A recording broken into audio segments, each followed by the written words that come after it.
Hello there. We are talking about the first trimester and a recap of when I found out I was pregnant. So let's get started. First thing being first, this is your timeline. Don't let anyone tell you, oh, you're moving too fast. Oh, you're going too slow. Finally, you're doing whatever it is in life. This is your timeline. It'll happen when it's ready. My husband and I met June 2019. Dated and got married in December 2020. So it was a year and a half later when we got married. Some might say that's a little quick and others are like, wow, you waited that long? So again, your own timeline. We got married amidst all the craziness. And so we had like 3 venue changes. Literally every day in December leading up to the wedding, something else changed. It was already crazy. We could not have a reception in December because of all of the restrictions. And so in June 2021, we had our reception and it was a blast. Aside from it being the hottest day on record that day, we had no air conditioning. So that was fun. But it actually made for so many good memories. Anyway, that's about the time we said, you know what? We've done lots of traveling. We got married, we traveled, we went places, we've done things, and we're getting close to 30. Let's stop contraception. I think we're ready. So we had our reception June and quit taking all contraception. We were so excited in July to check that first pregnancy test, and it was negative on my husband's birthday, which we knew could be a possibility since I was taking contraception beforehand, the pill, and it was still kind of sad though. So moving on, we get to August and we're like, all right, let's check it. I'm apparently not very good at the whole let's wait and see. It was like, all right, it's time, let's go. Okay, it's time, let's go. All right, this is the day that I could find out we're pregnant. Yeah, I'm taking that pregnancy test like now. And again, it was negative. So then skip forward to, that was July, August, now September. And again, it was negative. And it was kind of rough. So then we were gonna go to the fair and my brother flew in because they live out of state. And so my brother flew in to go to the fair with us and they said, oh, we have some gifts for you guys. And so we got to open up our gifts and it turned out that they were pregnant. And I have to tell you, that was the weirdest feeling because I was so excited for them, for my brother and his wife. However, I was also feeling really sad because it wasn't happening for us yet. And so that just was a little bit strange, but that's okay. You know, it happens again in your own timeline. And it wasn't our time yet. So moving on, you know, we were excited for them, a little bit sad for us. And then October hits. So October rolls around and it's my birthday.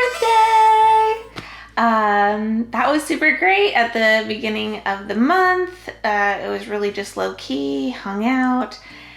And then a little while later, I think it was like a week or 2 after that, all of a sudden I have this cold.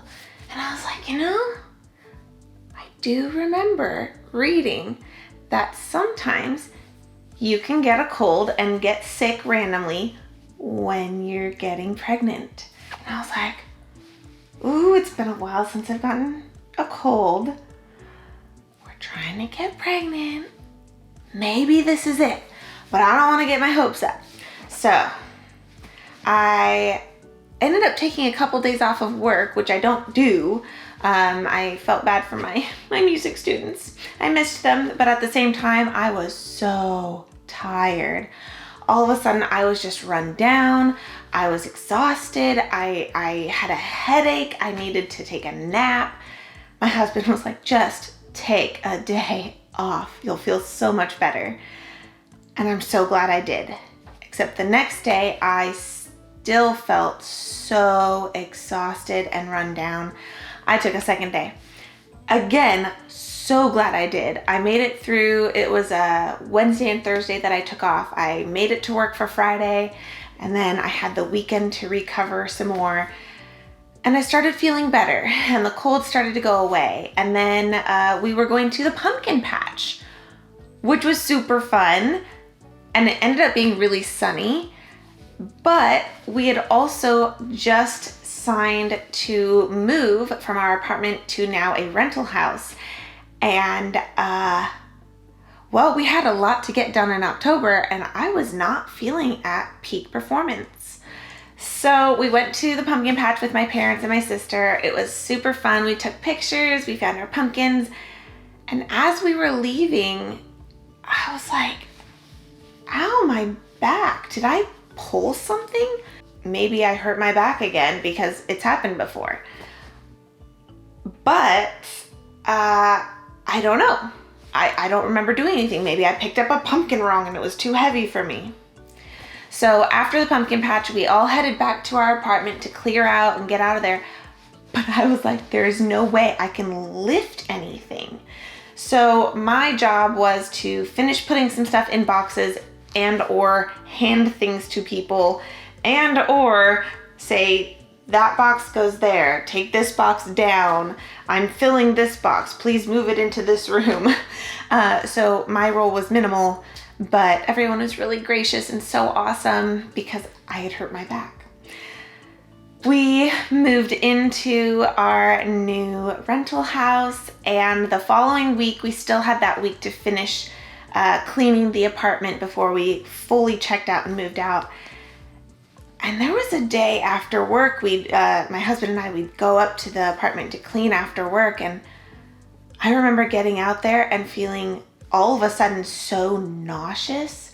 I had to sit down. And it was the weirdest thing because I was like, that doesn't happen. I'm fine. So I was like, well, that was weird. I don't know if it's like remnants from that cold I just had or something else going on. We didn't think too much of it because, again, we didn't want to get our hopes up this month again after we already had a few months of negative pregnancy tests. So we kind of put it to the side, said, all right, we're doing okay. Let's finish up our cleaning and get out of here. And then we checked out that Friday, and the following Friday is when I was supposed to take my next pregnancy test or wait it out, but we established already I'm not good with the whole go with the flow thing, so I didn't want to wait. I was like, and this day I'm taking the test. So I did on that Friday. I thought about waiting until Saturday because then I could, deal with positive or negative emotions, whatever they may be, on the weekend, but I was like, no, I need to take it on a Friday. I wanna know. So took the test, brought it back into our bedroom, kind of climbed in bed with my husband again, said, all right, let's look. And we did. And it said pregnant. And I started crying and immediately asked my husband to say a little prayer over us.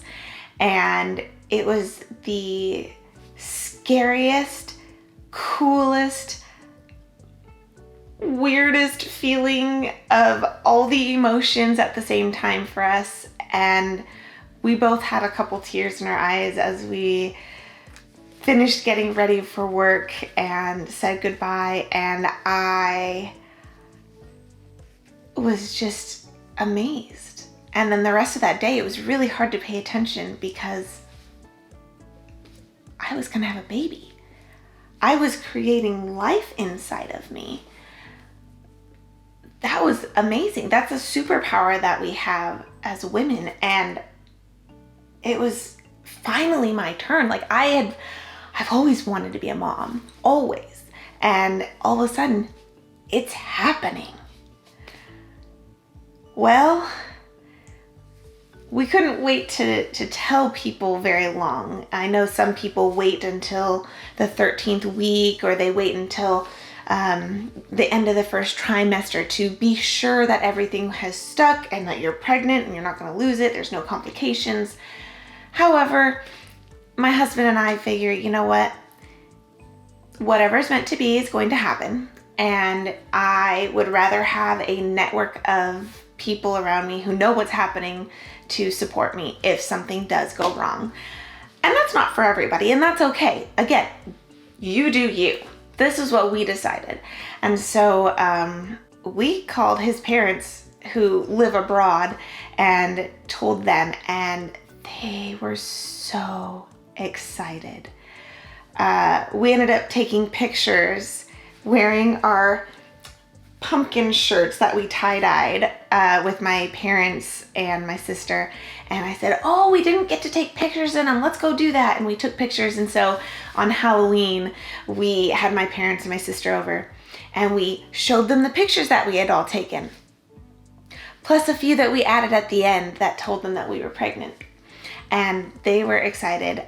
As time progressed, we waited a few more weeks, and I think it was about 9 weeks when we started calling all the family members.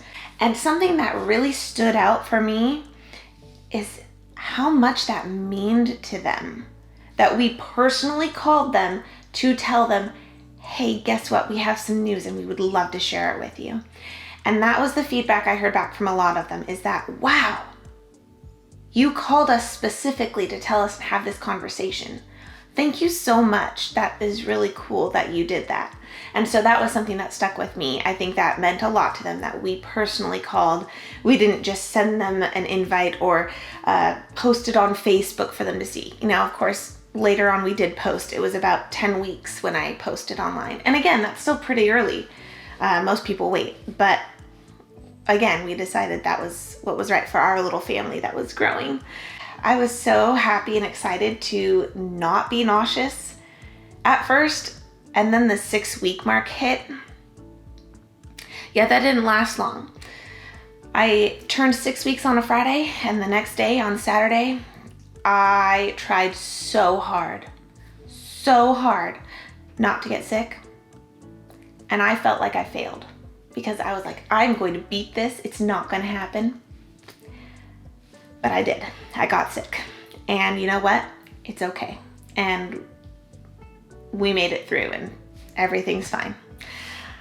Personally, my goal was to make it, but my body had other plans for me.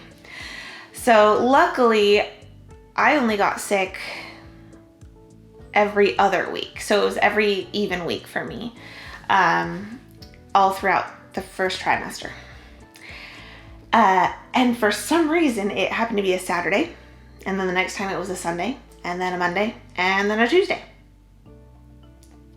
And actually, it happened to be that Wednesday as well.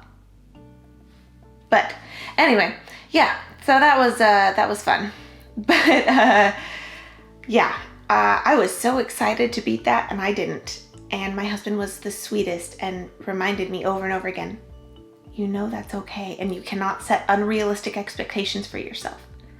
And I said, yeah, but I still feel that way. And he said, that's okay. And he's right, it is okay. You feel how you're gonna feel. But also please remember, a really great piece of advice that I heard was, don't set unrealistic expectations for yourself. That's not something that I could control. And it's really good to remember, we cannot control things when we are pregnant. There's a lot of things that are not going to be controlled once we're parents. So trying to remember that. Along with my nausea, I also started feeling some motion sickness. I've never gotten car sick before, but every time we got in a car, I could not handle things whizzing by my face. The motion of walking would sometimes make me feel sick. I would have to stand still and not move. There were some nights I had to go into the bedroom, turn off all the lights, and sit there. Just remind myself, I'm not moving. Nothing is moving. I'm going to be okay. There were some nights that it was rough. I was nauseous 24/7 the whole first trimester. And it got worse at nighttime, which some people said, oh, that's so weird. Well, yes, it's called morning sickness. It was all day sickness and worse for me at nighttime. I would literally count down until 9 o'clock because I decided 9 o'clock was a good time for me to be able to go to bed and not get in bed too early and too late and everything. So it might be different for you, but for me, for some reason, I decided 9 o'clock. I would literally count down at 8 o'clock. I'd sit there watching it, and then I'd try to distract myself with other things. It would hit 9 o'clock. It would hit 8:45 or 8:55, and I was like, yes, I can go brush my teeth and get in bed. I am so done feeling nauseous and I need a break. You can go to bed earlier than that if you want to. Your body needs rest. Fatigue is a thing. I was so tired the whole time too. Don't feel bad if you go to bed early. I've gone to bed before my husband pretty much the whole first trimester. So do it if you need it because your body knows what it needs. Along with that, I would have dream cravings. I would dream about certain foods. One time it was chow mein. One time it was mashed potatoes. So if you dream about something, your body's saying, hey, you can eat that, which I found out because the next day I went and got it and I could eat it. And it was glorious because, again, I had some food aversions, not very many cravings, but those few times I did have cravings, I could eat it. It was amazing and it felt so good. So if you have cravings, of course, be realistic with them and don't eat too much junk food if you can help it. But that first trimester is rough. I knew it was going to be rough, but I didn't expect myself to really feel that gross. And after a while, it's like, yeah, I can deal with the nausea, but it felt like it wore me down. And I would have days where I would just break down and cry. But then other days, I was like, I got this. I can do it. You've got this. You can do it. I want you to know that. But there are going to be some rough days, but you can do it. You can make it through. And sometimes you just need to cry. And then it feels better. Or it might not right away, but you will eventually. I promise. So don't feel bad if you're feeling sick because that's a thing. Women, I've already mentioned, have that superpower. We create babies. I told my husband I think we need 2 superpowers. 1, so we can create the baby, and 2, so we don't feel awful while we're doing it. But another piece of great advice I learned is, yes, it sucks feeling nauseous and gross all the time, but that's also a sign that your body's giving you saying, hey, you know what? That little baby, that little life inside you, it's growing and your body is doing amazing things right now. So now we've made it to the end of the first trimester. I cannot wait to feel baby move. I think that's just going to be the most amazing thing ever because what? Right? It's just going to be so cool. But at the same time, I cannot wait to be over all the first trimester symptoms. And I know some people say it lasts the whole time or maybe even, halfway through second trimester, but I'm really, really hopeful that I will feel better for trimester 2. So looking forward to no more nausea, looking forward to being excited about my growing belly and baby. I can't wait for the baby bump and find out gender. We're not going to do the blood test to find out. We're waiting until the anatomy scan. And so that's about 20 weeks or so. And so, yeah, can't wait to find out gender. We will find out. I'm not sure how we're going to tell people yet. I don't know if we really feel a gender reveal exactly, but we'll see what happens. Anyway, how was your first trimester? Or what are you looking forward to or not looking forward to when you get to that point in life? Are you excited? Are you nervous? Are you already feeling all the nausea? And I had the motion sickness. I don't know if that happened for you. Definitely had food aversions, not as many cravings, but there were a few.